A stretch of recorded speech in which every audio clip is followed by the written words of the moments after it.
కారుణ్య సమూహపు స్వాధ్యాయానికి స్వాగతం. ముందుగా మనందరి గురువు బ్రహ్మర్షి పితామహ పత్రిజీ గారికి, గురువులందరికీ, దివ్యాత్మ స్వరూపులకి, విశ్వానికి మన యొక్క ఆత్మ ప్రణామములు తెలియజేసుకుంటూ, మరి చక్కటి ఈరోజు మరి రామ్త గారు మనందరికీ అందిస్తున్నటువంటి దివ్య సంపద అనేటువంటి పుస్తకంలో నుంచి చక్కటి జ్ఞానాన్ని తీసుకుందాం.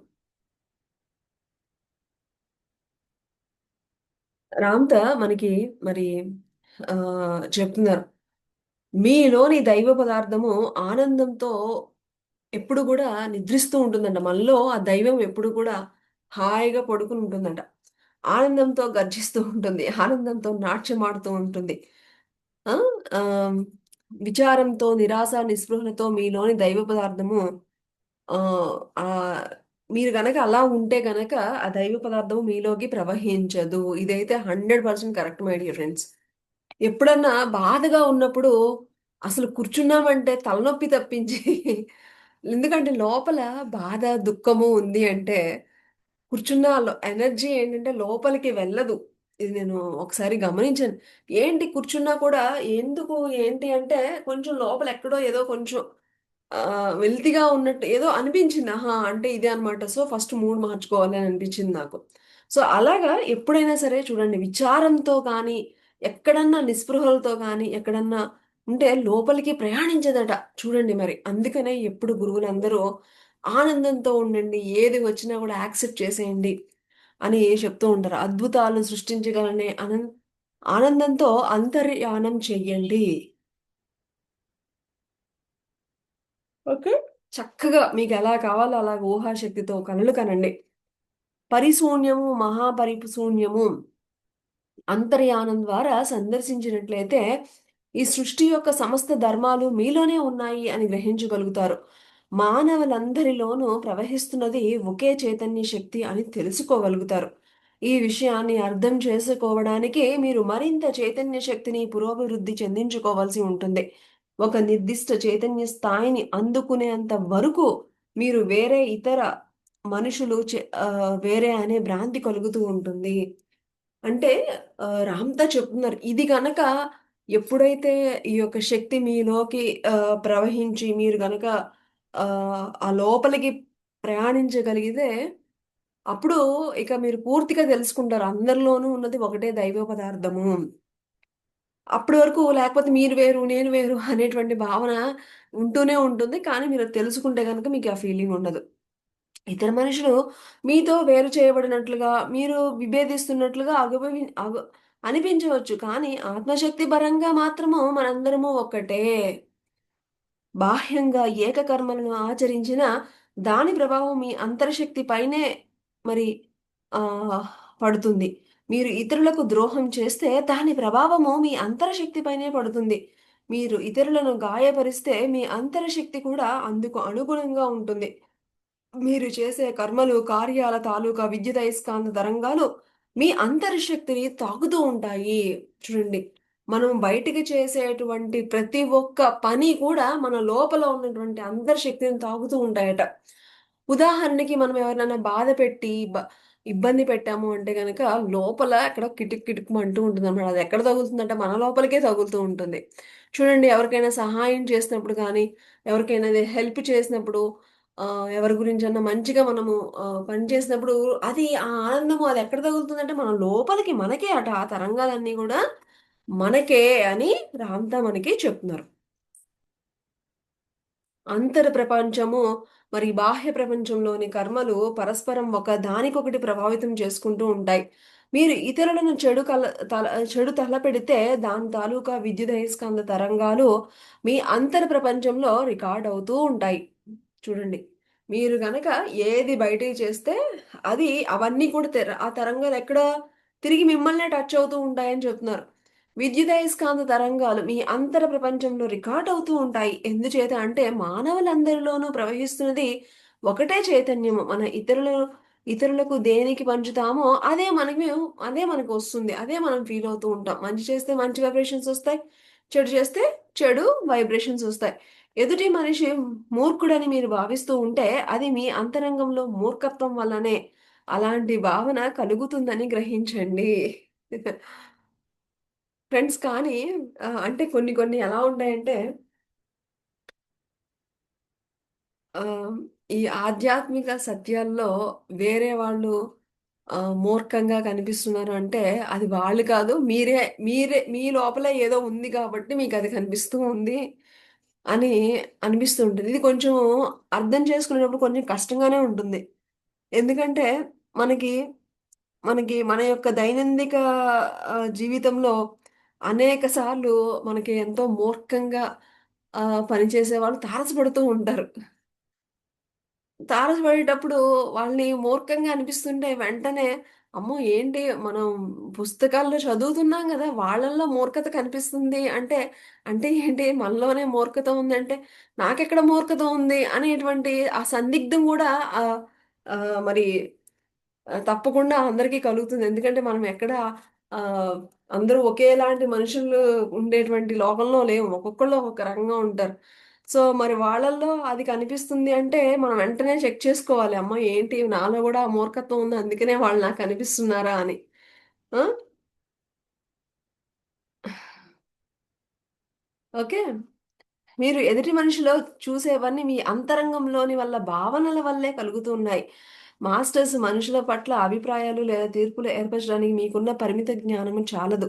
ఎదుటి మనిషిలోని అనంత తత్వం మీకు తెలియదు కదా! అటువంటప్పుడు తీర్పులివ్వడం ఎంత అవివేకమైన చర్యో మీకు అర్థమవుతుందా? యెస్. మనం కానీ ఉదయం లేచిన కాడ నుంచి ఎన్నో చూస్తూ ఉంటాము. కానీ జడ్జిమెంట్‌లు ఇచ్చేస్తూనే ఉంటాం. ఆ! ఉదాహరణకి ఒక ఆహ్, మనం రెగ్యులర్‌గా ఎవరన్నా బిజినెస్‌లో గాని ఎక్కడన్నా వర్క్ చేసేటప్పుడు ఒకళ్ళు చాలా స్పీడ్‌గా రియాక్ట్ అవుతూ ఉంటారు. ఒకళ్ళేమో చాలా స్లోగా రియాక్ట్ అవుతూ ఉంటారు. మనం వెంటనే వీళ్ళ వల్ల వేస్టు, వీళ్ళు అవ్వదు అని అంటాం. మరది మనకి కామన్ అది. అది ఆటోమేటిక్‌గా వచ్చేస్తుంది. కానీ ఇక్కడ మరి గురువులు ఏం చెప్తున్నారు చూడండి. మీరు మరి అలా చేస్తున్నారు, మీరలా తీర్పులు చెప్తున్నారు అంటే గనక అది వాళ్ళలో కాదు మీలో ఉంది అని చెప్తున్నారు. ఇది ఎంతమంది మరి అర్థం చేసుకోగలరు చెప్పండిది? అంటే ప్రతి ఒక్కరిలోనూ మంచినే చూడాలి. ప్రతి ఒక్కరిలోనూ ఆ దైవాన్నే చూడాలి అని మరి గురువులు చెప్తున్నారు. ఎందుకంటే వారి యొక్క ఆత్మస్థితిని బట్టి వాళ్ళు అలాగే ఉంటారు. కాబట్టి ఆహ్, ఈ ఈ యొక్క జ్ఞానం తెలియనంత వరకు కూడా డెఫినెట్‌గా అందరం కూడా తీర్పులు ఇచ్చేస్తూనే ఉంటాం మై డియర్ ఫ్రెండ్స్. డెఫినెట్‌గా మనం ఏదైనా ఒక పని చెప్పినప్పుడు చాలా స్లోగా కొంచెం అంటే అబ్బా! వీళ్ళు చెప్తే వేస్ట్ అబ్బా! చాలా స్లోగా చేస్తారు. వీళ్ళు వేస్ట్ వీళ్ళు మనకి అని వెంటనే తీర్పు చెప్పేస్తూ ఉంటాం. జనరల్‌గా చెప్పేస్తూ ఉంటాం. కానీ ఇక్కడ అర్థం చేసుకోవాల్సిన పాయింట్ ఏంటంటే, ఈ యొక్క జ్ఞానము మనకి గురువులు అందించేటువంటి జ్ఞానం ఏంటి అంటే ప్రతి ఒక్కరు కూడా వారి యొక్క శక్తి, వారి యొక్క జ్ఞానము విధంగా వాళ్ళు పనిచేస్తూ ఉంటారు. సో, మనము, మనము అలాంటి వారు మనకి తారసపడినప్పుడు, మనము ఏ విధంగా అనేది మనం మార్చుకోవాలి కానీ, ఎదుటి వారిని కామెంట్ చేయకూడదు. ఎదుటి వారిని జడ్జ్ చేయకూడదు. అనేటువంటి జ్ఞానము ఇక్కడ మనం ఈ పుస్తకంలో తెలుసుకోవడం జరుగుతుంది మై డియర్ ఫ్రెండ్స్. ఇది ఒక్కసారి వింటే మనం వెంటనే ఇంప్లిమెంట్ చేసేటువంటి పాయింట్ కాదిది. ఎందుకంటే ప్రతిరోజు మన ఇంట్లో కానివ్వండి, బయటికి వెళ్తే కానివ్వండి, ఎంతోమంది మనకి ఎన్నో రకాలుగా మనకి డిఫరెంట్‌గా చాలా వ్యక్తిత్వంతో డిఫరెంట్ వ్యక్తిత్వాలతో మనకి మనుషులు తారసపడుతూ ఉంటారు. మనకి ఈ యొక్క జ్ఞానం లేనంత వరకు ఈవెన్ తెలిసినా కూడా, ఆ ఎరుక లేక కూడా మనం ఎన్నో జడ్జ్‌మెంట్స్ వీళ్ళు స్లోగా ఉన్నారు, వీళ్ళు సరిగ్గా చేయట్లేదు, వాళ్ళు అలాగా, వీళ్ళు ఇలాగా అనేది కామెంట్ చేయడం అనేది మనకి చిన్నప్పటి నుంచి మనకి అలవాటైపోయినటువంటి ఒకానొక ఆహ్, పరిస్థితి. కాబట్టి ఈ యొక్క జ్ఞానంతో మనకి గురువులందరూ హెచ్చరిస్తున్నారు. అందరిలోనూ ఉన్నది దైవ పదార్థమే. వాళ్ళకున్నటువంటి శక్తికి, జ్ఞానానికి అనుగుణంగా వారు ఆ విధంగానే ఉంటారు. సో, మనము వారిని జడ్జిమెంటులు చేయకూడదు. జడ్జ్ చేయకూడదు అని మనకిక్కడ గురువులు అందరూ గూడా ఒకే కంఠస్వరంతో మరి మనందరికీ చెప్తున్నారు my dear friends. So, example ఇప్పుడు మన ఇల్లే ఉందనుకోండి. ఇప్పుడు అందరూ దసరా షాపింగ్ చేస్తూ ఉంటారు. ఒకళ్ళకేమో ఒకటి నచ్చుతుంది. ఒకళ్ళకేమో ఇంకొకటి నచ్చుతుంది. "అరే! ఏంట్రా నీ టేస్ట్ ఏంట్రా ఇంత చీప్‌గా ఉంది. ఇలా ఉంది ఇలాంటివి సెలెక్ట్ చేసావేంటి?" అంటూ ఉంటాం. లేకపోతే "అబ్బా! నీది భలే బావుంది" అని అంటూ ఉంటాం. ఎలా అంటే వాళ్ళకున్నటువంటి శక్తి స్థాయిలు బట్టి వాళ్ళు సెలెక్ట్ చేసుకుంటూ ఉంటారు. సో, వాళ్ళని కూడా రెస్పెక్ట్ ఇచ్చి వాళ్ళకి ఏది మంచిదవుతుందో వాళ్ళకి చెప్పగలిగి మేనేజ్ చేయవలసినటువంటి సిచ్యువేషన్, ఎవరికైతే ఈ అవగాహన ఉందో వాళ్ళు చేయవలసినటువంటి పరిస్థితి. కానీ వాళ్ళు ఇలాగా నువ్వేంటి ఇలా చేసావు అలా చేసావు అనేటువంటి జడ్జిమెంట్లు మాత్రం మనం ఎప్పుడు కూడా చెయ్యకూడదు అని మనకి రామ్తా హెచ్చరిస్తున్నారు. బాహ్య విషయాల పట్ల అభిప్రాయాలు ఎప్పుడు కూడా ఏర్పరచుకోవద్దు. బాహ్యంగా జరిగే దాని గురించి మదన పడవద్దు. మీరు మదన పడవలసిందంతా కూడా అంతరంగంలో సంభవించే మార్పు వల్ల. బాహ్యంగా మార్పు ఆటోమేటిక్‌గా సంభవిస్తూ ఉంటుంది. మీరు గనక ధ్యానం చేస్తూ ఎప్పుడూ ఎనర్జిటిక్‌గా ఉంటే, ఆ బాహ్యంగా జరిగేటువంటి మార్పులు ఇవన్నీ గూడా ఆటోమేటిక్‌గా మంచిగా జరుగుతాయన్నమాట. దేహం విషయంలో, ఆరోగ్యం విషయంలోనూ ఇదే వర్తిస్తుంది. అంతరంగంలో ఏది మదిస్తున్నారో దానినే దేహానికి ప్రసారం చేస్తున్నారు. దానికి అనుగుణంగానే ఆరోగ్యం గూడా ఉంటుంది. ఆరోగ్యం అనేది మీ చేతుల్లో ఉంది మాస్టర్స్. ఆరోగ్యం అనేది ఒకరు ఇచ్చే భిక్ష కాదు. ఓకే. మరి మీరు వారసత్వం వల్ల ఇలా ఉంది అని, ఇవన్నీ నమ్మకాలు ఏర్పరచుకున్నారు. ఎక్కువగా తింటే బరువు పెరిగిపోతారని. ఇవన్నీ గూడా కేవలము మీరు పెట్టుకున్నటువంటి నమ్మకాలు మాత్రమే. ఫ్రెండ్స్, మరి మనకి చిన్నప్పటి నుంచి అది బిల్ట్ అయిపోయింది ఇంకా. ఆ! ఒక ఏజ్ రాగానే మా మా తండ్రికి, మా తాతలకి అందరికీ షుగరుంది. సో, ఇప్పుడు నాకు కూడా వచ్చేస్తుంది షుగరు అని ఆల్రెడీ బిల్ట్ అయిపోయింది. చాలా వరకు అలాగే చాలా అనేక ప్రాబ్లమ్స్ అవన్నీ గూడా ఇవన్నీ గూడా మనకి అలాగా మనం ఎందుకంటే దాన్ని పూర్తిగా బిలీవ్ చేసేస్తూ ఉంటాం గాబట్టి అదే అయిపోతుంది. సో, రామ్‌దాస్ చెప్తున్నారు ఇవన్నీ గూడా మీరు అలా నమ్ముతున్నారు గాబట్టి అలాగే అవుతుంది. కానీ అలా ఏమీ లేదు అని చెప్తున్నారు. అంటే ఫ్రెండ్స్ ఇక్కడ మళ్ళా ఈ పాయింట్ కొంచెం చదువుకున్న వాళ్ళు ఎవరైనా విన్నారు అంటే గనక మళ్ళా మాట్లాడొచ్చు. ఎందుకంటే మనం లాజికల్ థింకింగ్ ఏం చెప్తుందంటే, అబ్బా! ఈళ్ళకి ఏం తెలుసు పుస్తకాలు చూసి చెప్పేస్తున్నారు. ఆ! లేకపోతే జెనెటిక్ వారసత్వంగా వచ్చేవి ఎలా పోతాయి? ఈళ్ళేదో చెప్పేస్తున్నారు. ఏదో పిచ్చోళ్ళు వినేవాళ్ళు ఇంటారు. అలాంటోళ్ళకి చెప్పొద్దని కామెంట్ చేసేవాళ్ళు కూడా ఉంటారు my dear friends. Yes, it is common. ఎందుకంటే, మనము బాగా తెలుసుకున్న విషయం ఏంటి అంటే, ఆధ్యాత్మికత, స్పిరిచ్యువాలిటీ అనేది beyond the science my dear friends. Okay. So, ఎక్కడైతే లాజికల్‌గా మరి ఎక్కువగా ఉన్నవాళ్ళు ఎప్పుడు గూడా దాన్ని అర్థం చేసుకోలేరు. ఎందుకంటే, వాళ్ళ యొక్క పరిమితమైనటువంటి ఇంటెలిజెన్స్, అనంతమైన ఇంటెలిజెన్స్‌ని యాక్సెప్ట్ చేయడానికి రెడీగా ఉండరు. కాబట్టి ఆహ్, అలా అని ఎవరిని ఇది కాదు. ఎవరి స్థితి వాళ్ళది మై డియర్ ఫ్రెండ్స్. ఇక్కడ ఎవరిని నొప్పించడానికి గాదు. ఇక్కడ ఏంటంటే గురువులు చెప్తున్నారు. ఏంటి ఈ యొక్క సైన్స్ అన్నది అసలు ఒక లెవెల్ వరకే గానీ, దానికి మించి సైన్స్ ఇంకా గూడా వెళ్ళలేకపోయిందని మనం ఎన్నో సార్లు చదువుకున్నాం. సో, కాబట్టి ఇలాంటి నమ్మకాలేమన్నా ఉంటే గనక కొంచెం పక్కన పెట్టండి అని మనకిక్కడ గురువులు చెప్తున్నారు. ఓకే. సో, ఆరోగ్యం అనేది మీరు తినే ఆహారం మీద ఆధారపడుతుందని చెప్పింది ఎవరు? ఆరోగ్యం అనేది మీ మనోశక్తి పైన ఆధారపడుతుంది. ఇదే సరియైన పౌష్టికాహారం. ఈ భూమి మీద ఏ డాక్టర్లు కూడా ఖచ్చితంగా చెప్పలేరు. సరి అయిన ఆరోగ్యం గురించి మీ మనోశక్తితో మదనం చేయండి. చూసారా, ఇక్కడ కూడా మళ్ళా కన్‌ఫ్యూజింగ్ పాయింట్. అంటే మీరు ఇప్పుడు రోజు శాకాహారం తీసుకోండి, సాత్విక ఆహారం తీసుకోండి అని చెప్తున్నారు. ఇప్పుడేమో అదంతా ఏం తిన్నా కూడా మీ యొక్క మనోశక్తి మీద ఆధారపడి ఉంటుంది. దాని మీద కదని ఇక్కడ రామ్‌తో చెప్తున్నారు. చూసారా? ఎంత ఇది సరిగ్గా అర్థం చేసుకోలేకపోతే ఇది ఎంత పెద్ద కన్‌ఫ్యూజన్ పాయింట్ మరి. ఆ! ఫ్రెండ్స్, ఇక్కడ రామ్‌తా ఎవరికి చెప్తున్నారు అంటే గనక, ఎవరైతే వాళ్ళ యొక్క మనోశక్తి స్ట్రాంగ్‌గా ఉంటుందో, ఎవరైతే ఒకానొక ఉన్నత స్థితిలో ఉంటారో, వాళ్ళకి ఇవి ఇంకా వీటితో పని లేదు మై డియర్ ఫ్రెండ్స్. వాళ్ళు ఏది తిన్నా, ఏది మరి ఎంతోమంది గురువులు విషాన్నిచ్చినా కూడా దాన్ని అమృతంగా తీసుకున్నటువంటి మనం ఎన్నో సార్లు విన్నాము. కదా! అలాగా వాళ్ళ స్థితుల్ని బట్టి ఉంటుంది. ఇప్పుడు ఇప్పుడు మీ మనోశక్తి బట్టే ఉంటుంది. సో, ఇష్టం వచ్చినట్టు అని మళ్ళా మీరు అది అని, ఇదని తినేయకండి. సో, ఇక్కడ మనం సిట్యుయేషన్‌ని బట్టి మనం కొన్ని కొన్ని అర్థం చేసుకోవాల్సి ఉంటుందనమాట. ఓకే. మీ మనోశక్తిలో మదనం చేయండి. దానికోసం కలలు కనండి. మీరు ఏం పూజిస్తున్నారు, ఏ ఏ ఆహార పదార్థాలు తింటున్నారు అనేవి ముఖ్యం కాదు. మీరు ఏమి మదిస్తున్నారు, మీరు ఏమి ఆలోచిస్తున్నారు అన్నది అన్నిటికంటే ఇంపార్టెంట్ అని చెప్తున్నారు. డాక్టర్లు ఇచ్చే రసాయనాలు మీకు అక్కర్లేదు. మీ దేహంలో జీవ రసాయనాలు మీ ఆరోగ్యాన్ని కాపాడుతూ ఉంటాయి. ఇది అద్భుతం మై డియర్ ఫ్రెండ్స్. నిజమే ఇది. ఎందుకంటే మనం ఆనందంగా ఉన్నప్పుడు, మంచి స్థితిలో ఉన్నప్పుడు మన లోపల అద్భుతమైనటువంటి కెమికల్స్, కొన్ని కోట్లు పెట్టి కొనలేనటువంటి కెమికల్స్ కూడా మన శరీరంలో రిలీజ్ అవుతాయి. అవి డాక్టర్లకు కూడా తెలీదు. మన మన లోపల స్థితి ఎలా ఉంది? మనం ఆనందంగా ఉన్నామా? చూడండి, మనం ఆనందంగా, హ్యాపీగా ఉంటే మన మొహం ఎప్పుడు గూడా కళకళలాడుతూ ఉంటుంది మై డియర్ ఫ్రెండ్స్. మన face is the index of the mind అని అందుకనే అన్నారు. మనకెక్కడైనా బాధ ఉందంటే గనక మీరు ఎంత సోకులు చేసుకున్నా కూడా ఆ మొహంలో జీవకళ అనేదే ఉండదు. సో, ఇవన్నీ ఆహ్, మరి అదే చెప్తున్నారు. రామ్‌తా అదే చెప్తున్నారు. మీరు మీ దేహంలోనే మీరు మంచిగా ఆలోచిస్తున్నారు, మంచిగా ఉన్నారు అంటే గనక, మీకు ఎలాంటి కెమికల్స్ రిలీజ్ అవ్వాలో అవన్నీ గూడా రిలీజ్ అవుతాయని చెప్తున్నారు. మీకు డాక్టర్లిచ్చే రసాయనాలతో ఎంత కాలమని మీరు జీవిస్తూ ఉంటారు? వాటి మీద ఎంత కాలమని మీరు ఇలాగా వాళ్ళ మీద డిపెండ్ అయ్యి ఉంటారు? ఆ!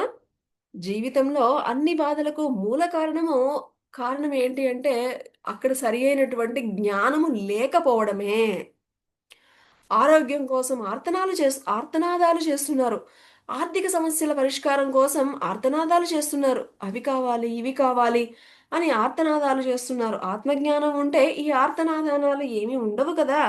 ధనం లేక, డబ్బు అనేది మీ స్వంతం కాదు. మీ ద్వారా ప్రవహిస్తూ ఉంటుంది. కేవలం నోట్ల కట్టలతో జీవిత ఆనందాలు పొందగలుగుతారా? కానే కాదు. నోట్ల కట్టలు ఇలా వస్తూ ఉంటాయి, అలా పోతూ ఉంటాయి. కేవలం జీవిత అనుభవాలు మాత్రమే శాశ్వతము. మీరు జ్ఞానము ఉంటే మీరు ధనం కోసము ఆరులు చాచరు. ధనం కోసము అత్యాస పడరు. మీ జీవిత అనుభవాలు సంపత్తో ముడిపడి ఉన్నాయి. జీవిత అనుభవాల వాస్తవ రూపం కోసం కలలు కొనండి. మంచి మంచి ఎక్స్‌పీరియన్సెస్ కోసం కలలు కనండి. మంచిగా నేను ఒక మంచిగా ఆనందంగా ఉండాలంటే ఏం చేయాలి? వాటి కోసం మీరు జి వాటి కోసం మీరు కలలుగనండి. జీవిత అనుభవాలను ఇప్పటికే పొందుతున్నట్లుగా మీ మనోనేత్రంలో ఫీల్ అవ్వండి. ఎమోషన్స్‌తో ఫీల్ అవ్వండి. సంపద లేదా డబ్బు అనేది చాలా ఆటోమేటిక్‌గా మీ జీవితంలోకొచ్చేస్తుంది. చైతన్య శక్తిని ఇతోధికంగా పెంచుకోవడం కోసం కృషి చేయండి. చైతన్య శక్తి అధికంగా ఉంటున్నప్పుడే సరి అయిన జీవిత అనుభవాలను ఎంచుకోగలుగుతారు. సో, మీ లోపల శక్తి ఉంటేనే మీరు ఎలాంటివైనా సరే ఏర్పరచుకోగలుగుతారు. శక్తి లేకపోతే ఏమీ చేయలేరు. అంతే కదా! ఇది చాలా సింపుల్ మై డియర్ ఫ్రెండ్స్. మనకి ఆహ్, బాగా మంచిగా హ్యాపీగా ఉన్నాము, ఆనందంగా ఉన్నాము అంటే గనక మన చేతిలో ఉన్నటువంటి మన డ్రైవింగ్ చేస్తున్నప్పుడు గూడా ఎలా ఉంటుంది? అసలు టక్క టక టక టక ఎళ్ళిపోతూ ఉంటుంది. ఆ కారు అన్నిటిని క్రాస్ చేసుకొని, ఆ బండి అన్నిటిని క్రాస్ చేసుకొని వెళ్ళిపోతూ ఉంటుంది. మనం డల్‌గా ఉన్నామనుకోండి, స్లోగా ఒక 30 స్పీడ్, 40 స్పీడ్‌లో ఎళ్తూ ఉంటుంది. ఎంతమంది గమనించారు? డ్రైవింగ్ చేసే వాళ్ళకి అర్థమవుతుంది. అప్పుడు నాకనిపిస్తూ ఉంటుంది. ఈడింత ఇలా ఇంకా అది గూడా తెలిసిపోతుంది. ఒకళ్ళు అడ్డదిడ్డంగా ఇష్టం వచ్చినట్టు వెళ్ళిపోతూ ఉంటారు. అంటే అక్కడ ఏంటంటే, వాళ్ళ లోపల అల్లకల్లోలంగా ఉంది అని మనకు అర్థమైపోతూ ఉంటుంది మై డియర్ ఫ్రెండ్స్. చూసారా ఎంత మనకి అండర్‌స్టాండింగ్ పెరిగిపోతూ ఉంటుందో? సో, ఒకళ్ళు ఇష్టం వచ్చినట్టు స్పీడ్‌గా గిర్రుమని ఇష్టం వచ్చినట్టు సౌండులు చేసేసుకుంటూ వెళ్ళిపోతూ ఉంటారు. అక్కడ అంటే వాళ్ళ అంతరంగం అంత అలజడిగా ఉందనుకోండి, ఆ బండి గూడా అంతే అలజడిగా వెళ్తూ ఉంటుంది. ఒక కంట్రోల్ ఉండదు. ఏమీ ఉండదు. అంటే లోపల వాళ్ళకి అంత అలజడి ఉంటుంది మై డియర్ ఫ్రెండ్స్. సో, ఆ అలజడికి వాళ్ళు చేసేటువంటి ఆ విపరీతమైనటువంటి ధోరణులకి పక్కనున్న వాళ్ళందరూ గూడా భయపడిపోతూ ఉంటారు. కొంతమంది చూడండి, బైకులు గాని ఇష్టం వచ్చినట్టు సౌండ్‌లో వెళ్ళిపోతూ అని వెళ్ళిపోతూ ఉంటూ ఉంటారు. అక్కడేంటంటే వాళ్ళ లోపల అంత దయనీయకరమైనటువంటి, అంత బాధాకరమైనటువంటి ఆ ఇదిలో వాళ్ళున్నారు కాబట్టే వాళ్ళు ఆ విధంగా డ్రైవ్ చేస్తున్నారని మనం అర్థం చేసుకోవాలి మై డియర్ ఫ్రెండ్స్. స్మూత్‌గా ఉంటే చాలా చక్కగా స్మూత్‌గా, నీట్‌గా వెళ్తుంది బండి గూడా. హ్మ్. సో, అంటే ఏంటి, ఇక్కడ మనం అర్థం చేసుకోవాల్సిన మన అంతరంగం లోపల మనం ఎలా ఉంటే మన యొక్క బయట కూడా అలాగే ఉంటుంది. ఇది ఇంపార్టెంట్. ఓకే. సో, మనం చేసే యొక్క ప్రతి పని ఎలా డిపెండ్ అయ్యి ఉంటుంది అంటే గనక, మన అంతరంగం లోపల ఎలాగ ఉంటే, మనం ప్రశాంతంగా ఉంటే ప్రశాంతంగా ఉంటుంది. మనం అలజడిలో ఉంటే మనం చేసే పనులన్నీ గూడా అలజడిలోనే ఉంటాయి. కాబట్టి మీ లోపల అంతరంగంలో మీరు ఎలా ఉన్నారు అనేదే ఇంపార్టెంట్ అని ఇక్కడ రామ్తా మనకి చెప్తున్నారు. చైతన్య శక్తిని ఇతోధికంగా పెంచుకోవడం కోసం ఎప్పుడు కృషి చేయండి. ఎప్పుడు డబ్బులు సంపాదించుకోవడమే కాదు. బాగా చైతన్య శక్తి, మనం ఎనర్జెటిక్ గా ఉండాలంటే ఏం చెయ్యాలి అనేది ఇంపార్టెంట్ మై డియర్ ఫ్రెండ్స్. మనము ఈ యొక్క జ్ఞానంతో మనం నేర్చుకోవాల్సింది ఏంటి అంటే, ఏది చేస్తే మనం హ్యాపీగా ఉంటున్నాము, ఏది చేస్తే మనం ఎనర్జెటిక్ గా ఉంటున్నాము, ఏది చేస్తే మనం ఆరోగ్యంగా ఉంటున్నాము అనేది మీరు అది చెయ్యండి, అది పెంచుకోండి. మిగతావన్నీ పట్టించుకోకండి. మీరు ఇప్పుడు చూడండి, బంధువులు ఇంటికి వెళ్ళారు, ఆ బంధువులు మిమ్మల్ని ఏదో ఒకటి అంటున్నారు, గుచ్చి గుచ్చి మాటలు అదని ఇదని వెళ్ళకండి అలాంటి వాళ్ళ దగ్గరికి. ఇంకొక బంధువులు ఉన్నారు, వాళ్ళు ఎప్పుడు మిమ్మల్ని మోటివేట్ చేస్తున్నారు, వాళ్ళని కలిస్తే మీకు ఆనందంగా ఉంటుంది, వాళ్ళ దగ్గరికి వెళ్ళండి. సో మీ ఎనర్జీ మీకు ఎక్కడ పెరుగుతుందో చూసుకుని మీరు అక్కడికి వెళ్ళండి. అలాంటి పనులు చేసుకోండి. మీ యొక్క ఆలోచన విధానం ఎలా ఉండాలి, ఏది చేస్తే మనము హ్యాపీగా ఉంటాము, ఏది చేస్తే మనము ఆనందంగా ఉంటాము అనేది చూసుకుని మీరు చెయ్యండి. మీ శక్తిని పెంచుకునేటట్లుగా మీరు ఎప్పుడు కూడా ప్లాన్ చేసుకోండి అని చెప్తున్నారు. కుటుంబ పోషణ కొరకు ధనం కావాలి అని అడగండి. కుటుంబ సభ్యులందరికీ రొట్టుముక్క కావాలని అడగండి. కుటుంబ సభ్యులందరికీ అత్యున్నత జీవిత అనుభవాలు కావాలని కోరుకోండి. అయితే జీవిత అనుభవాలు కావాలని అడగండి. నోట్లు కట్టలు కాదు. మీరు ఎంతసేపు డబ్బు కాదు. ఒక మంచి రిలేషన్స్ కావాలి. నాకు ఒక మంచిగా మీకు ఎలాగ ఉంటే మీరు ఆనందంగా ఉంటారో అవి కావాలని మీరు కోరుకోండి. ఓకే. అందరూ భౌతిక సుఖాలు అనుభవంలోకి తెచ్చుకున్నట్లుగా వివిధ రకాలుగా ఎమోషన్స్ కలవండి. మీకు ఏది కావాలంటే అది కలలు కనేయండి. ఒట్టి డబ్బు అనేది అస్థిపంజరం లాంటిది. డబ్బుతో ముడిపడిన జీవిత అనుభవాలు అనేవి జీవంతో కూడిన దేహం లాంటివి. ఫ్రెండ్స్, ఇక్కడ మీకు కోట్ల విలువైనటువంటి ఆభరణాలున్నాయి. కానీ లోపలంతా దుఃఖం ఉందనుకోండి, మీ ఆభరణాలు వేసుకోవాలని అనిపిస్తుందా? ఒంటి నిండా పెట్టుకున్న వాటిలో ఏమైనా ఉంటుందా? అలా కాదు. మీకు చక్కగా మీకు నచ్చినటువంటి పిల్లలు, మీ కుటుంబం, మీ తల్లిదండ్రులు, మీ హస్బెండ్ చాలా ఆనందంగా ఉన్నారు. అప్పుడేమనిపిస్తుంది, మీరు ఎక్కువ నగలక్కర్లా. ఒక్క నగ వేసుకున్నా మీ లోపల ఆ నవ్వు, ఆ జీవం, ఆ ఒక్క నగ పెట్టుకున్నా సరే మీ మొహం కళకళలాడుతూ ఉంటుంది. ఏమి ఏసుకోపోయినా కళకళలాడుతూ ఉంటుంది. సో, మీరు ఆనందం అనేది అక్కడే జీవం, మీరెలా ఉన్నారు, మీరెంత శక్తివంతంగా ఉన్నారు, ఎంత ఆనందంతో ఉన్నారు అనేది ఇంపార్టెంట్. చూసారా ఎంత, ఇవన్నీ కూడా ఎంత valid points my dear friends. ఒట్టి డబ్బు ష్- ఎంత ఎంత ఇంపార్టెంట్. ఓకే. ఉట్టి డబ్బు ఉంటే అది ఎలాంటిదట? ఉట్టి డబ్బు ఒక జస్ట్ అస్థి పంజరం లాంటిది. ఓకే. మీరు ఈ పాయింట్ చాలా ఇంపార్టెంట్ క్యాచ్ చేయాలని చెప్తున్నారు. ప్రగాఢంగా మీరు దేని గురించి వాంఛిస్తున్నారో దాని గురించి ఎక్కువ ఎమోషన్స్‌తో కలలుగనండి. ఈ సాయంత్రానికి అది నెరవేరితే మీరు ఆనంద అనుభూతులు ఎలా ఉంటాయో అలా ఉండాలి. మీ వాంఛలకు, ఎమోషన్స్‌కు అనుగుణంగానే జీవిత అనుభవాలు ఎదురవుతాయి. మీరు వాంఛించకుండా ఏది మీ దగ్గరికి రాదు. నేను దేవుడిని, నా అంతరంగంలో నా తండ్రి, ఆ భగవంతుడు నాలోనే ఉన్నాడు, నేను ఏదనుకుంటే అది అవుతుంది అన్న విషయం మీరు గుర్తుపెట్టుకోవాలి ఎప్పుడూ గూడా. ఓకే. మీరు ఆశించిందంతా ఇవ్వగలిగినప్పుడు దేన్ని లేని స్థితిని పొందుతున్నారు. మీరు ఏది ఆలోచిస్తే అది పొందుతున్నప్పుడు మీరు ఎందుకు ఆ విధంగా ఆలోచించలేకపోతున్నారు అని అడుగుతున్నారన్నమాట. ఆలోచనలు లేని స్థితిని చేరి డైరెక్ట్‌గా సత్యాన్ని అవగతం చేసుకోగలుగుతారు. అదే సమాధి స్థితి. ఇక అసలు అన్ని కోరికలు తీరిపోయి అన్నీ అయిపోయినప్పుడు ఇక అసలు ఆలోచనలు ఏమీ లేవనుకున్నప్పుడు ఇక ఎక్కడ ఉంటారు మీరు? సమాధి స్థితిలో ఉంటారు. మీరు చూసే ఈ ప్రపంచమంతా ఉట్టి మిథ్య. ఆలోచనల నుంచి వెలువడిన చైతన్య పదార్థమే భౌతికతను పొందుతుంది. ఇది ఒక అద్భుతమైనటువంటి తంత్రం. సో, ఎవరి ఆలోచనలు ఏ విధంగా ఉంటాయో అవన్నీ సృష్టించబడుతూ ఉన్నాయి. ఈ ప్రపంచమంతా కూడా అందరి యొక్క ఆలోచనలతో సృష్టించబడినదే. దైవత్వం నుంచి వెలువడిన దివ్యకాంతి ద్వారా రూపుదాల్చి 7 రంగులుగా కనిపిస్తుంది. కానీ వాస్తవానికి ఆ 7 రంగులు దివ్యకాంతితో ఇమిడి ఉంటాయి.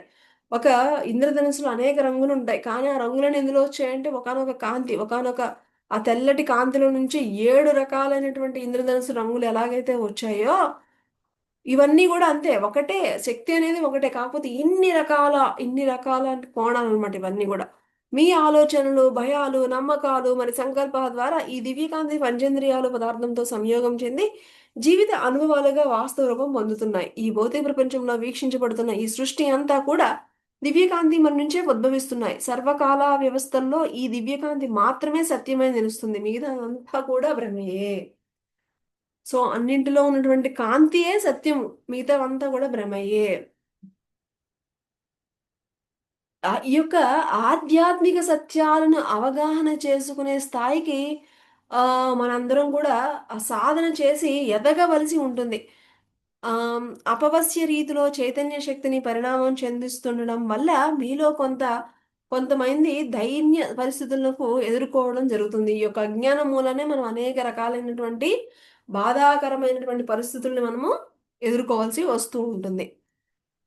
తన అంతర్ప్రపంచంలోని దైవ సామ్రాజ్యానికి సర్వాధికారి తానేనని అర్థం చేసుకునే స్థాయిలో మానవ జాతి ఇవాళ లేదు. ఈ రహస్యము ఎంతమందికి తెలుసు? ఈ యొక్క రహస్యం అంతా కూడా ఎంతమందికి తెలుసు అని అడుగుతున్నారు. తనలోనే అపరిమితమైనటువంటి శక్తియుక్తులు ఇమిడి ఉన్నాయని విశ్వసించే స్థితిలో మనిషి ఉన్నట్లయితే జీవితం అసలుకి ఈ యొక్క జ్ఞానం గనక ఉంటే గనక అసలు ఆహ్, ఈ యొక్క ఈ యొక్క ఈ బాధాకరమైనటువంటి పరిస్థితులన్నిటికీ కారణం ఏంటంటే ఈ అజ్ఞానమే. ఈ ప్రతి ఒక్కళ్ళ జ్ఞానం ఉంటే గనక అసలు ఈ బాధ అనేదే ఉండనే ఉండదు. మీరు బోధిస్తుందంతా మీలోని దైవ సామ్రాజ్యం గురించే. మత ఛాందస కోరల్లో ఇరుక్కున్న మీకు ఇవన్నీ అసంబద్ధం అనిపించవచ్చు. ఇవన్నీ సాంప్రదాయ విరుద్ధమని మీరు భావిస్తున్నారా? మీరు ఇదివరకు నేర్చుకున్న సాంప్రదాయబద్ధమైన జ్ఞానం మీ జీవిత స్వేచ్ఛను హరించి వేసింది. పండితులు వీళ్ళందరూ గూడా మన యొక్క ఈ యొక్క స్వేచ్ఛను హరించి వేసింది. మిమ్మల్ని బానిసలుగా చేసి కూడా కొన్ని బోధనలు మిమ్మల్ని బానిసలుగా ఉంచుకోవడానికి కూడా కొన్ని బోధనలు చేయడం కూడా జరిగింది.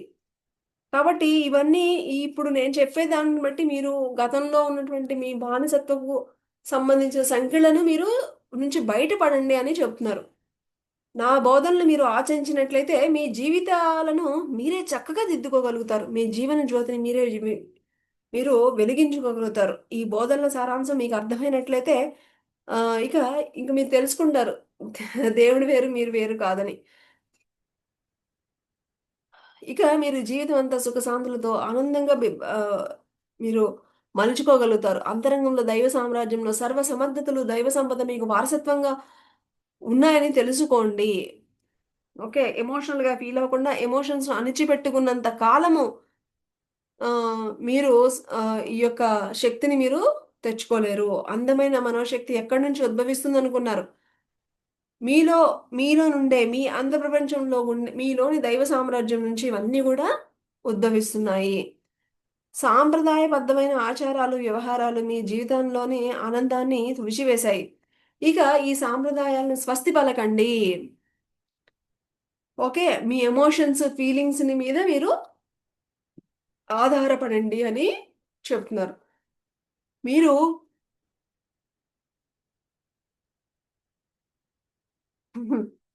మీరు బంగాళాదుంప వేపుడు తింటూ, ఏముంది నేను నా తండ్రి ఒకటే అని ఎప్పుడు నుండో వింటూ ఉన్నారు. కానీ అద్భుతాలేం జరగట్లేదు గదా! అని భావిస్తున్నారు.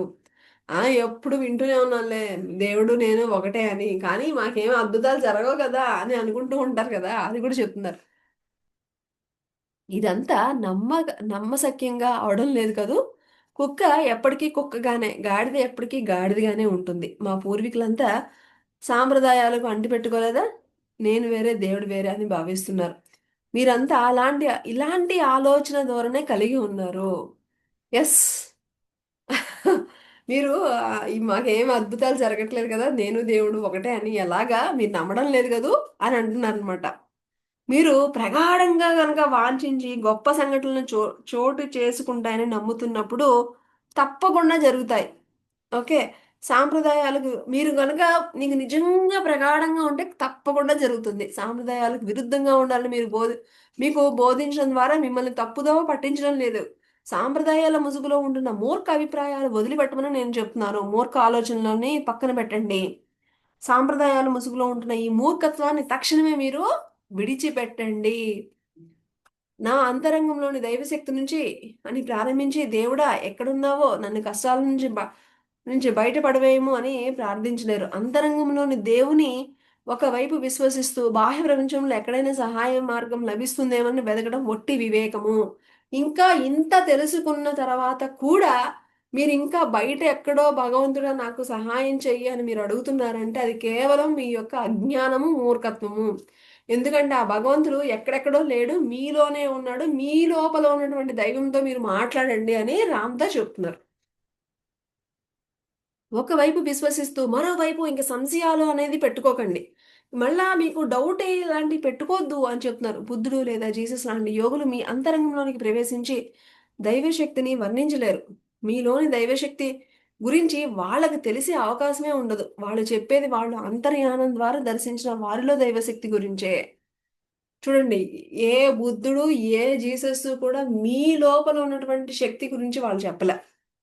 వాళ్ళు వాళ్ళ అంతరంగంలో ప్రవేశించి వాళ్ళు ఏదైతే తెలుసుకున్నారో అది వాళ్ళు మనకు చెప్పారు.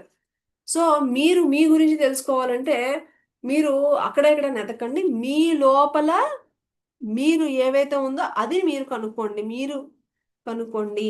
మీరెవరు? మీ సాటిలైన అసమాన్యమైనటువంటి ఆత్మశక్తి నుంచే ఈ సమాధానాలన్నీ మీకు వస్తాయి. మీ అంతరంగం నుంచి వెలువడే సత్యాన్ని మాత్రమే ఆచరించవలసి మీ అంతర్వాణి నుంచి సందేహాలు వినేందుకు తీక్షణంగా ఆకాంక్షించండి. మీ అంతరంగంలోని దైవం మీతో సంభాషిస్తుంది. మీ యొక్క గురువు, మార్గదర్శి, సంరక్షకుడు, శ్రేయోభిలాషి, దేవుడు అన్నీ మీరే అని మీరు ఎప్పుడు కూడా గుర్తు పెట్టుకోండి. ఇప్పటి వరకు జీవితంలో అన్ని సంఘటనలను సృష్టించుకుంటున్న మీరు ఏ క్షణంలోనైనా జీవిత అనుభవాలు మరో దశలో మలుపు తిప్పి సరికొత్త మార్గంలో సర్వశక్తులు మీలోనే ఉన్నాయి. ఫ్రెండ్స్, యాక్చువల్గా ఈ దైవం అంటే దైవంతో మాట్లాడడం అంటే కనుక చాలా మంది ఏమనుకుంటూ ఉంటారంటే ఎక్కడో ఆకాశవాణి వినిపిస్తుంది, లేకపోతే ఇంకెవరో అని అనుకోకండి. ఓకే, మన లోపల నుంచే టక్కుమని ఒక ఆలోచన వస్తుంది. ఉదాహరణకి పండగ పండగ వచ్చింది కదా, టక్కుమని మీకు ఇప్పుడు ఇది చెయ్యాలి అని టక్కుమని వచ్చింది అనుకోండి, మీరు దాన్ని నెగ్లెక్ట్ చేయకండి, వెంటనే అది చేసేసేయండి. ఓకే. సో ఇలాగ మనకే చెప్తుంది. మనము ఒక ప్రశాంతమైనటువంటి స్థితిలోకి వెళ్ళినప్పుడు మన అంతరంగం చెప్పేదాన్ని అది ఎప్పుడు అందరికీ చెప్తూ ఉంటుంది. కానీ చాలామంది మనం ఆ చెప్పేదాన్ని ఏంటో లైట్‌గా అనుకుంటాం కానీ, కానీ ప్రతి ఒక్క దానిలో కూడా చాలా పాయింట్ ఉంటుంది my dear friends. Okay. So కాబట్టి మనందరికీ చెప్తూ ఉంటుంది. కానీ ఆహ్, మనమేంటంటే చాలా లైట్‌గా తీసుకుంటూ ఉంటాం. ఉదాహరణకి ఆహ్, మనము ఊరెళ్తున్నామనుకోండి. ఊరెళ్తున్నప్పుడు చాలా బిజీగా ఉన్నాం. వెంటనే మనం బిజీగా ఉన్నా గూడా ఒకసారి టక్కుమని ఊరెళ్తున్నావు గదా! ఇది తీసి పక్కన పెట్టుకో అని మన అంతరంగం చెప్తుంది. మనం ఏంటంటే దాన్ని అప్పుడు పట్టించుకోం. ఆ! పెట్టుకుందాంలే అని అనుకుంటాము. ఇది అయిపోయాక చేద్దాము, అది అయిపోయాక చేద్దాం అని అనుకుంటాము. ఇంక అంతే సంగతులు. మళ్ళా అక్కడ ఊరెళ్ళిన తర్వాత అవును నాకు చెప్పింది గదా! నా లోపల ఇది పెట్టుకోమని చెప్పింది గదా! వెంటనే చేసుంటే ఇవి ఇప్పుడు ఈ ప్రాబ్లమ్ వచ్చేది కదా! గదా! అని ఎంతమందికి అలా అనిపించుండుంటది చెప్పండి? అనిపించిందా? చూడండి. అంటే ఇదెందుకు చెప్తున్నానంటే, అందరికీ గూడా మన లోపల ఉన్నటువంటి దైవము మనకి చెప్తూ ఉంటుంది. కానీ, మనము చాలా ఈ దైవం అంటే ఇంకెక్కడో, ఎక్కడో అనుకుని మనం మన లోపల నుంచి వచ్చేటువంటి ఆ ఇంట్యూషన్‌ని మనం చాలా లైట్‌గా తీసుకుంటూ ఉంటాం మై డియర్ ఫ్రెండ్స్. ఇది, ఇది, ఇది తెలుసుకోవడానికి మనకి కొన్ని సంవత్సరాలు పట్టేస్తూ ఉంటుంది. మనకు తెలీదు. నా లోపల దైవమే నాకిది చెప్పింది అన్న విషయం గూడా మనకు తెలీదు. మనకు తెలియక ఇలాగే జీవితాల్ని కొనసాగిచ్చేస్తూ ఉంటాం. ఉదాహరణకి ఆహ్, చాలా ఉంటాయి ఇలాంటి ఎగ్జాంపుల్స్. ఎగ్జామ్స్ ఒస్తున్నాయి. అంటే ఎగ్జామ్స్ లోపల అంతరంగం చెప్తూ ఉంటుంది. అమ్మో! ఎగ్జామ్స్ కదా! సో, ఇంకా ఎన్నో లేదు 2 మంత్సే ఉన్నాయి. రోజు కొంచెం చదువుకోమని మన అంతరంగం చెప్తూ ఉంటది. చెప్తే మళ్ళా మన మనసు ఏం చెప్తుందంటే, 2 గంటలేంటి మనకు 10 రోజులు చాలు. అబ్బా! ఏంటి ఈ 2 గంటలేంటి? నో అని అసలు పట్టించుకోం మనం. దాన్ని తీసుకెళ్ళి పక్కన పడేస్తాం. మళ్ళా ఇంకా దగ్గరికొచ్చేస్తుంది ఇంకో నెల. మళ్ళా అంతరంగం చెప్తుంది. అమ్మో! నీకు నెల రోజులే ఉంది. ఏంటి నువ్వేం ఇప్పటివరకు ఏం చదవట్లేదు అని ఒక పక్క అంతరంగం చెప్తున్నా. చదువుదాంలే. ఇంక అసలు నెల రోజులుంది గదా! పక్కన పడేస్తాం. చూసారా? మనకి చిన్నప్పటి నుంచి మనకి ఏ మాత్రం ధ్యానం గురించి తెలియకపోయినా, ఏ మాత్రం జ్ఞానం గురించి తెలియకపోయినా, మన అంతరంగము మనకి ఎన్నో సార్లు హెచ్చరిస్తూనే ఉంటుంది. ఓకే. ఇంకా ఆహ్, ఆహ్, ఇంకా చాలా మనకి ఆహ్, ఏదైనా ఒక తప్పు మనం చేస్తున్నాము అన్నా కూడా వెంటనే మన అంతరంగము చెప్తుంది. "నువ్వు తప్పు చేస్తున్నావు. దాన్ని టచ్ చేయొద్దు" అని చెప్తూ ఉంటుంది. సో, మనం ఏంటంటే చాలా లైట్‌గా తీసుకుంటూ ఉంటాం. కానీ, ఈ యొక్క జ్ఞానం తర్వాతన్నా కనీసం అమ్మో! నా అంతరంగం చెప్పింది, నా లోపల టక్‌మని చెప్పింది. నేను వెంటనే ఫాలో అవ్వాలి అని మనం అట్లీస్ట్ మనం ఈ మీ అంతరంగంలో చెప్పేది మీరు ఫాలో అవ్వండి అని చెప్తున్నారు. మీ అంతరంగంలో నుంచి వెలువడే సత్యాన్ని మాత్రమే మీరు ఆచరించండి. మీ లోపల మీ ఇన్నర్ మీకు ఏది చెప్తుందో దాన్ని ఫాలో అవ్వండి. ఓకే. మీ అంతరంగంలోని దైవం మీతో సంభాషిస్తూ ఉంటుంది. మీ యొక్క మార్గదర్శి మీ అంతరంగమే. మీ యొక్క సంరక్షకుడు, మీ యొక్క శ్రేయోభిలాషి, మీ యొక్క దేవుడు అన్నీ మీ లోపలే ఉన్నాడు. ఎంత అద్భుతమైన పాయింట్ మై డియర్ ఫ్రెండ్స్. ఇప్పటి వరకు జీవితంలో అన్ని సంఘటనలను సృష్టించుకుంటున్న మీరు ఏ క్షణంలోనైనా జీవిత అనుభవాలను మరో దిశలో మలుపు తిప్పి సరికొత్త మార్గంలో ప్రయాణించగల సర్వశక్తి యుక్తులు మీలోనే ఉన్నాయి. మీ అంతరంగంలోనే ఉన్నాయి. కేవలం ఒకే ఒక క్షణంలో జీవితం యొక్క దిశను మీరు మార్చుకోవచ్చు. మీరు నిజంగా సంకల్పించుకుంటే మార్చుకోవచ్చు. దుఃఖం తటస్థించడానికి ఎంత కాలం పడుతుంది? నిరాశ, నిస్పృహలో ఆవహించడానికి ఎంత కాలం పడుతుంది? కోపం రావడానికి ఎంత కాలం పడుతుంది? అన్ని క్షణాల్లోనే గదా! రామ్‌తో చెప్తున్నారు. మీకు ఒక కోపం రావడానికి ఎంతసేపు పడుతుంది? ఒక సెకండ్ చాలు గదా! ఆ! మీ జీవితంలో ఒక ఆవేశం రావడానికి ఒక క్షణం చాలు గదా! అలాంటప్పుడు మీరు అనుకున్నవి మీరు సృష్టించుకోవడానికి ఒక క్షణం ఎందుకు సరిపోదు? ఎంత valid point my dear friends. మనకి ఎలాగ మన మైండ్ సెట్ ఎలా అయిపోయిందంటే, ఏదన్నా ఒక మిరాకిల్ జరగాలి అంటే గనక, ఏదన్నా అద్భుతాలు కావాలంటే ఎన్నో అమ్మా! ఇది సాధ్యమయ్యేది కాదు అని మన యొక్క మైండ్ సిస్టమ్‌ని మనం అలా పెట్టేసుకున్నాం. కానీ ఇక్కడ రామ్‌తా చూడండి ఎంత చక్కగా చెప్తున్నారు. మీకు కోపం రావడానికి ఎంతసేపు పడుతుంది? ఒక సెకనే కదా పడుతుంది. అలాంటప్పుడు మీరు మీ జీవితాన్ని మార్చుకోవాలనుకున్నప్పుడు మీరెందుకు ఎన్నెన్నో సంవత్సరాలు, ఎన్నెన్నో జన్మలు ఎందుకు మీరు ఆలోచిస్తున్నారు? ఎందుకు మీ యొక్క జీవితాలను గూడా మీరు ఒక క్షణంలో మార్చుకోలేకపోతున్నారు? మీరెందుకు దీన్ని నమ్మడం లేదు? ఎంత అద్భుతమైన పాయింట్ మై డియర్ ఫ్రెండ్స్. కదా మరి? మీ భావనలను క్షణకాలంలో నెగెటివ్ నుంచి పాజిటివ్ వైపు, పాజిటివ్ నుంచి నెగెటివ్ వైపు క్షణకాలం చాలు కదా! అని అడుగుతున్నారు. మీలోని దేవుడు చాలా సరళత్వాన్ని కలిగి ఉన్నాడు. జీవితాన్ని ఒక దిశ నుంచి మరొక దిశలోకి మార్చడానికి ప్రయాస పడాల్సిన అవసరమే లేదు. మీలోని దేవుడు మిమ్మల్ని అమితంగా ప్రేమిస్తున్నాడు. మీరు ఆకాంక్షిస్తున్న ప్రతి దాన్ని నెరవేర్చడానికి సిద్ధంగా ఉన్నాడు. సమృద్ధమైన ఆనందం మీలో పెల్లుబుకినప్పుడు జీవితంలో అన్నింటినీ ఆహ్లాదంగా ఆస్వాదించగలుగుతారు. పరిపూర్ణ ఆనందంతో నిండి వింపుతున్న పశ్చాత్తాపం గాని, భయం గాని, అభద్రతా భావం గాని మిమ్మల్ని మీరు ఆనందంగా ఉంటే ఇవన్నీ దూరంగా ఉండొచ్చు. ఆనందం అనేది ఒక అపూర్వమైనటువంటి అనూపమానమైనటువంటి స్థితి.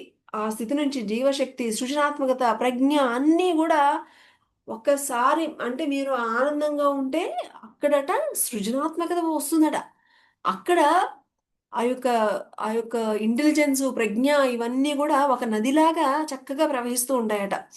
మీ అంతరంగం నుంచి ఇవన్నీ గూడా వస్తాయి. పరిపూర్ణమైన ఆనందకర స్థితిలో ఆ ఔన్నత్యం వికసిస్తూ ఉంటుంది. ఆనందమైన స్థితిలో మీ ఫీలింగ్స్‌ను ఎంతో గాఢంగా ఆస్వాదించగలుగుతారు. ఈ ఆనందమైన స్థితిలో మీరు దైవం మీరే. ఆనందంగా ఉంటే దైవం మీరే. మీ ఫీలింగ్స్‌తో అనునాదం చెందండి. చైతన్య పరిణామాన్ని వ్యాపింపచేస్తుంది. దైవ శక్తిని ఆస్వాదించే స్థితిలో నుంచి చెడు అనేది ఉండనే ఉండదు. కేవలం అనుభవాలు మాత్రమే ఉంటాయి. ఇక్కడ చెడు అనేది అసలు లేనే లేదు. ఆ! దోషరహితమైన కర్మలు మాత్రమే చేసేందుకు తపన పడకండి. కర్మలను ఆచరించడం వరకే మీ బాధ్యత. మంచి కర్మలు, చెడు కర్మలు అని విశ్లేషించుకుంటూ కాలయాపన చేయకండి. మంచి చెడును విశ్లేషించగలిగే అపారమైన ఇంటెలిజెన్స్ స్థాయికి మీరు ఎదగలేదు. మీరసలు ఎదగనే ఎదగలేదు అని చెప్తున్నారు. ఆ! రోజు ఆహ్, ఒకానొక సిట్యుయేషన్‌లో ఆహ్ పండగ గదా! పిల్లలు పండగ ఒకానొక ఊర్లో మా కొలీగ్ వాళ్ళ పిల్లలు ఆహ్, ఆ నది దగ్గర చేపలు గాలమేసి పట్టి ఇదిగో ఇన్ని పట్టాము ఈరోజు మేము ఫెస్టివల్‌కి, హాలిడేస్‌కి ఊరెళ్ళి అని వాళ్ళు వాట్సాప్‌లో పెడితే, ఇక్కడ పేరెంట్స్ కూడా అబ్బా! మా పిల్లలు ఎంత బాగా అసలు ఇన్ని పట్టారు. సరదాగా గాలమేసి అదొక ఇది గూడా అని చెప్పేసి ఆనందపడిపోతున్నారు. నేను వెంటనే మనకి నోట్లో అంటే వింటూ ఉంటాం గదా! సో, వెంటనే ఆహ్, ఆ చేపల్ని అలాగా పట్టి అది ఒక నెగెటివ్ కర్మ. యాడ్ చేసుకున్నట్టు అయింది కదా అని వచ్చేసింది నాకు. లోపల ఉంది కదా మనకి. వెంటనే వచ్చేసింది అనమాట నాకు.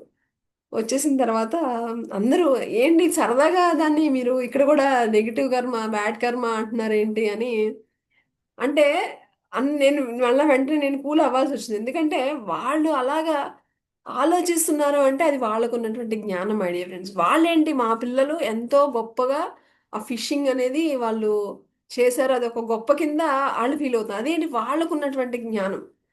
ఇక్కడ రోజు మనం ఈ ఆధ్యాత్మిక పుస్తకాలు చదువుకునే వాళ్ళకి, ఈ యొక్క జ్ఞానం తెలిసిన వాళ్ళకి ఇది ఒక చావని దాని యొక్క లోకం నుంచి మనం బయటపడేసి దాన్ని ఒక ఆనందానికి మనం ఇదయ్యాం కాబట్టి అది కరెక్ట్ కాదని మనకున్నటువంటి జ్ఞానం చెప్తుంది. చూసారా?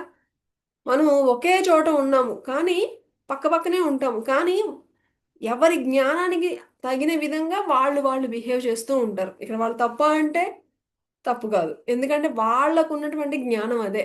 కాబట్టి వాళ్ళకున్న జ్ఞానంతో వాళ్ళు అదే అంటున్నారు. సో, అది ఎప్పుడు తెలుస్తుంది?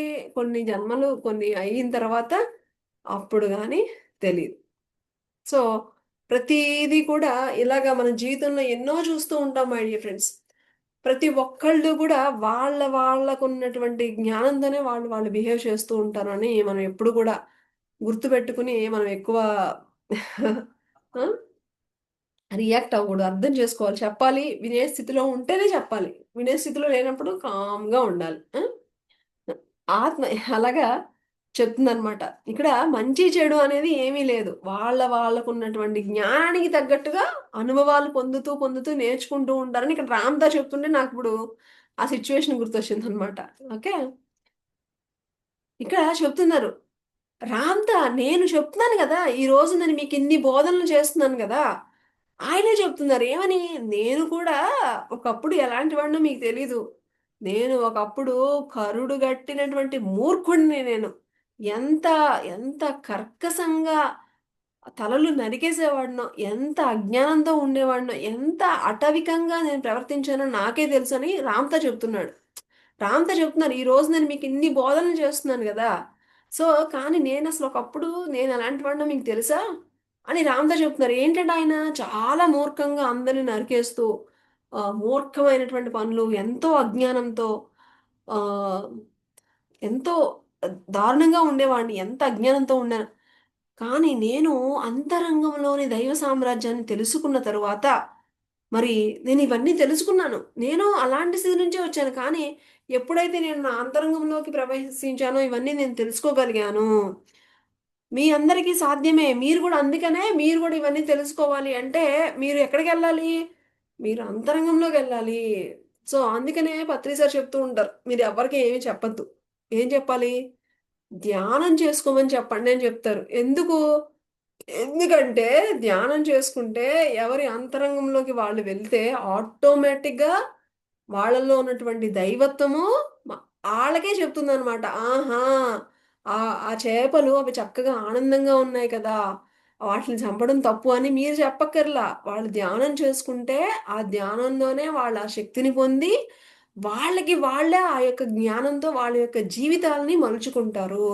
అందుకనే గురువులందరూ కూడా మీరు ధ్యానం చేయండి. పత్రి సార్ అదే చెప్తారు. మీరేమి చేయొద్దు. ఫస్ట్ అందరికి ధ్యానం చెప్పండి చాలు. ఏదో ఒక విధంగా వాళ్ళకి ధ్యానంలో కూర్చోబెట్టండి చాలు. మిగతావన్నీ వాళ్ళకే అర్థమవుతాయి. ఎందుకంటే ఎప్పుడైతే ధ్యానం చేస్తామో మన అంతరంగంలోకి మనం వెళ్తూ ఉంటాం కాబట్టి ఆటోమేటిక్‌గా వాళ్ళలో వాళ్ళకి ఆ మార్పనేది వస్తూ ఉంటుంది. కాబట్టి అందుకనే పత్రి సారు ఫస్ట్ మనందరికీ కూడా ధ్యానంలోకి రావడానికి చిన్న చిన్న చాక్లెట్‌లనమాట. మీరు ధ్యానం చేస్తే మీ ఆరోగ్యం తగ్గిపోతుంది. ధ్యానం చేస్తే ఇది ఉంటుంది, అది ఉంటుందని ఫస్ట్ చిన్న చిన్న చాక్లెట్‌లు. కానీ అసలు ధ్యానంలోకొస్తే అసలు మీలో ఉన్నటువంటి దైవత్వంతో అంటే ఎవరు ఎంతమంది వస్తారు?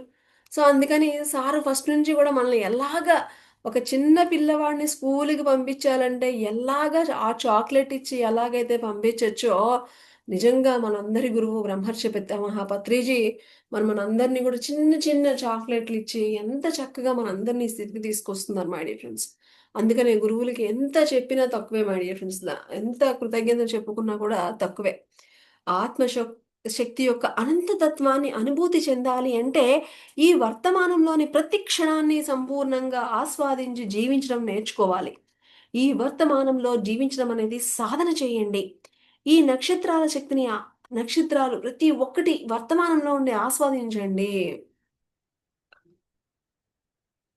ఇంకా గురువులు చెప్తున్నారు. ఇంకా వాళ్ళని, వీళ్ళని, ఆ సిట్యుయేషన్స్‌ని, ఈ సిట్యుయేషన్స్‌ని మనం జడ్జ్ చేయడం వదిలేసి, చక్కగా ఏ క్షణంలో ఏ పని చేస్తున్నా సరే ఆనందంగా ఉండడం నేర్చుకోండి. హ్మ్. ఒక సూర్యుడిని చూసి ఆస్వాదించండి, నక్షత్రాలను చూసి ఆస్వాదించండి, ప్రకృతిని చూసి ఆస్వాదించండి, నీటి ప్రవాహాన్ని చూసి ఆస్వాదించండి, చక్కటి చిరునవ్వుల్ని చూసి ఆస్వాదించండి. ఆ!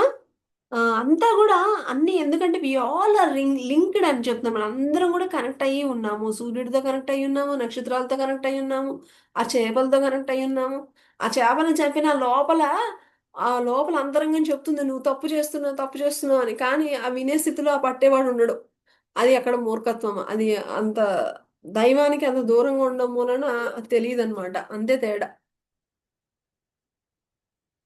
మీరు చైతన్య పరిణామం పరంగా ఒక అడుగు ముందుకు వేస్తే వెనక్కి రాలేదు. ప్రతి అడుగు ముందుకే. అన్ని అనుభవాలు మిమ్మల్ని ముందుకు నడిపించేందుకే. మొగ్గ ఒకసారి పుష్పంగా వికసించిన తర్వాత మళ్ళా మొగ్గగా అవ్వదు గదా! ఒకసారి మీకు ఈ జ్ఞానం వచ్చిందనుకోండి, మళ్ళా వెనక్కి వెళ్ళడం అనేది జరగదు. ఎలా విధంగా అయితే ఒక మొగ్గ పుష్పంలా వికసించిన తర్వాత మళ్ళా మొగ్గగా అవుతుందా? అవ్వదు గదా! వెనక్కి వెళ్ళదు గదా! అలాగే ఈ యొక్క జ్ఞానం ఒకసారి వచ్చిందంటే ఇక ముందుకు వెళ్ళడమే గానీ వెనక్కి రావడం అనేది ఉండదు. జ్ఞాన విస్తరణ మీలో దివ్యకాంతిని మరింత తేజస్సును ఈ యొక్క జ్ఞానము మిమ్మల్ని అలా ముందుకు నడిపిస్తుంది. ఆత్మ జ్ఞానము అత్యంత ఆవశ్యకత. జ్ఞానం ఉంటున్నప్పుడే మీరు అన్నిటికి నుంచి విముక్తి పొందగలుగుతారు.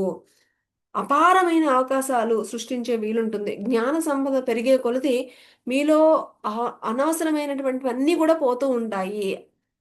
ఓకే. భయాలన్నీ తొలగిపోతూ ఉంటాయి. జ్ఞానం అనేది విస్తరించినప్పుడు మీ జీవితంలో విషాదం అనేది ఉండదు. అస్తవ్యస్తంగా, అడ్డదిడ్డంగా ఉన్న జీవితము చక్కగా ఒక దారిలోకి వస్తూ ఉంటుంది అని చెప్తున్నారు. జ్ఞానము మిమ్మల్ని ఈ విధంగా ఒక చక్కటి రీతిలోకి మిమ్మల్ని తీసుకువెళ్తుంది అని మరి, మరి ఇంత చక్కని విషయాలు మనకి చెప్తున్నారు రామ్‌తా. హ్మ్. Very good friends. మరి ఈరోజు ఈ పాయింట్స్‌తో మనం ఇక్కడ ఈరోజు ఇంతటితో మరి గురువులందరికీ మరొకసారి కృతజ్ఞత తెలుపుకుంటూ తిరిగి రేపటి స్వాధ్యాయంలో కలుసుకుందాం. Thank you.